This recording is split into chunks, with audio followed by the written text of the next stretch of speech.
How's everybody today? Well, obviously, we've reached a halfway point of the season, which to the team I call the second quarter of the season.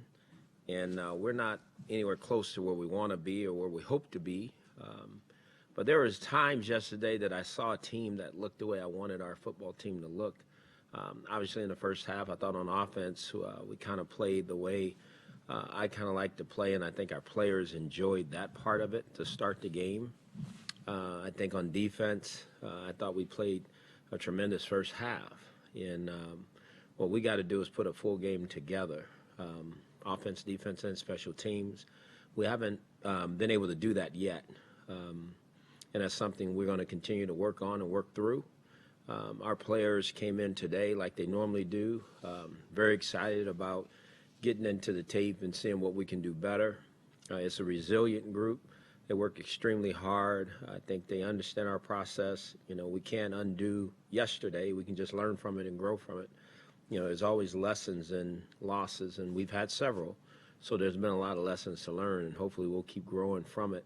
And I don't detect anybody, falling off or discouraged. We're disappointed, to a man, to a coach, because we haven't been able to get it done, but we're not discouraged. And I think we're determined to stay after it and keep working at it, and we'll continue to do so. Obviously, we got some injuries still to deal with. Cody Kessler, obviously, he's cleared, and we'll see more of him this week. He needs to practice now, and we'll see where all that goes.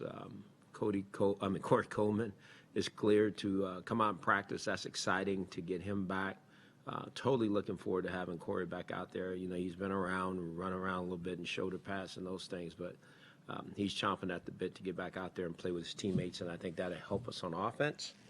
Bodie Calhoun, he didn't have a concussion. He was taken out, as a precaution, and we'll see exactly where he is as we go through the week. And then Tank Carter, he is in the concussion protocol. So I wanted to make sure I didn't miss out on anybody that way. Obviously, we added what I think is a tremendous football player to our team today, and Jamie Collins. It's another sign of where I think we're headed. I think Dee and Jimmy and Sashi and AB and Paul, because I think we're always looking for ways to improve our team. And I think we truly did so here today. Had an opportunity to talk to Jamie on the phone. It was a great conversation. I think he's going to come here with an open mind and come here and play football. He's kind of a quiet young man who I think the most important thing to him is playing. I think that's what's important to him. But looking forward to meeting him and spending time with him and getting him acclimated here as soon as we can, and getting him to know his teammates and learning our system and what we do. So, again, we're working at this thing, every day, 24/7. That's all I think about, because obviously for our fans, for our players, for everybody involved with this organization, as I said when I first came here, we're gonna find a way to win, and that's what my expectation is, and I'm not backing off of that. Okay. How do you think Collins fits in your defense? Exactly where? I think he's a tremendous pass rusher. He can play linebacker. I think there's several things he can do. He has a real versatile skill set, because he's done both there at New England. So we'll definitely find ways to plug him in, and have him be a contributing member to our defense. His contract obviously is up after this season. How important is it to sign him, and is this an 8-game kind of tryout with him? Or? No, I don't think we want to try him out. I think we love to keep him, obviously, but, it's got to be mutual, and hopefully we can move in that direction. But I think it's him getting him here, having him getting to know us get to know him, and, again, we know what he is. We know what he brings to the table, and I don't think we would have done this if we don't think there's an opportunity, to move forward with him. We'll see. Let's get him here, and I think it's where his comfort level is. I think is what's most important, and then we'll kind of work around that. Do you think Cody will go back to being the starter? That I think it's too early to talk about those things. You know, I think obviously Joshua started last week, and we got to make sure that Cody's ready to go. I know he's out of the concussion protocol, but he's got to practice football. So I'll worry about that as we kind of move through the week. After some of these losses, one of the common themes has been tackling and talking to obviously you, Ray, and even the players in the locker room. How do you correct that in the middle of the season when that's kind of been a common theme? It's tough, you know. We obviously, I think practicing angles and making sure that everybody's around the ball is probably the most common things you can do, because obviously we're not going to go tackle our own teammates here in practice, you know, out of fear of injury. But you know, hopefully at this time, I mean, we're not the only team missing tackles. Please, I mean, their team missed tackles too. They're just not missing them when guys are going into the end zone. You know, I'm just being very honest. That's what it is. And yeah, we got to get guys on the ground better. You know, and there has been a fundamental issue through our season. So I know we work at it. You know, we address it each and every week, but we just got to continue to get better at it. We got to find different ways of addressing it to get it better. When you talked to Jamie on the phone, was there a discussion about going from a potential Super Bowl contender to a winless team, and what's the mindset there? You know what? This young man is. I think he gets it. What I mean by that, you know, there are decisions sometimes that are out of players' hands, you know, and I think what's most important to him, he's just excited to have the opportunity, and we're excited to have him here. When you went back and watched the film, were you able to identify any things that really changed between the first half and second half to slow you down on either side? Make plays. I mean, it wasn't their halftime adjustments, I can assure you that. And it wasn't our lack of halftime adjustments. It was more the plays are there to be made, and I think our players will be the first to tell you we left a lot out there offensively, and I think there's some things that we didn't do as well as we did in the first half defensively. So it wasn't any new scheme or things that we saw or we didn't adjust or any of that. I just think for whatever reason in the second half, you know, when it's time, when it's go time, you know, as people say, it's money time, whatever you want to call it.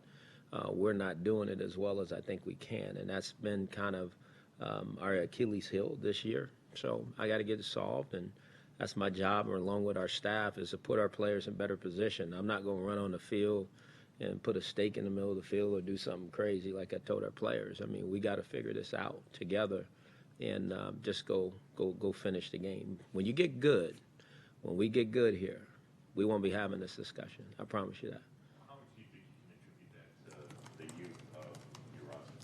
Could be. I mean, I don't know. I don't want to make it about that. They're pro NFL players now, but are they young? Yeah, you know. And some of the plays that are missed are by some of our young guys, but at the same time, they're out there playing. So we feel good about them, and that's who's out there playing. So they got to make those plays when they present themselves. A couple of your defensive players did say it was halftime adjustments by the Jets. You're adamant that it wasn't. Why? No, why are you so because adamant? they didn't do anything different. When I looked at the first half tape, and I watched that very closely, I think, you know, you guys caught those guys right after the game, and that's very easy to say because I don't think they saw the game neither. They just got done playing in it. And I think if you go back and see them, and obviously I didn't bring it up, I think they feel differently today after watching the tape. I don't think they did anything any different. The quarterback got hot. He's a streaky player, and he made plays. And on defense, for them, there was plays that we had a chance to make we didn't make, you know, and I don't like Josh's shoulder to blame. To me, everything with this football team, offensively, defensively, and special teams starts with me. So this is a top-down thing, you know. I'm not trying to micromanage, but I don't want our players to take that all on, you know, because everybody plays a role in everything. You know, it takes 11 players to play. So we just got to play better everywhere. We're not there yet, and that's okay. Keep taking a look at Cody since he was coming along so well? I want to take a look at everybody. You know, I think everybody, you know, who's healthy needs to play. My number one goal, Mary Kay, is to win football games.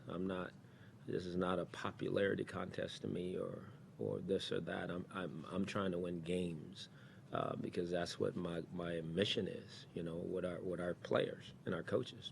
Win as many games as we can. I'm not trying to see this or that. It gives us an opportunity to. We've done that. But I think at the same time, the number one goal is to try to win, you know. When do you anticipate making the quarterback decision then? Sometime this week. Obviously. I'm not going to make it today. I'm not going to make it tomorrow. I don't even talk to you guys tomorrow, right? So, yeah, I do. No, I don't. Okay. I forgot the schedule there, Peter.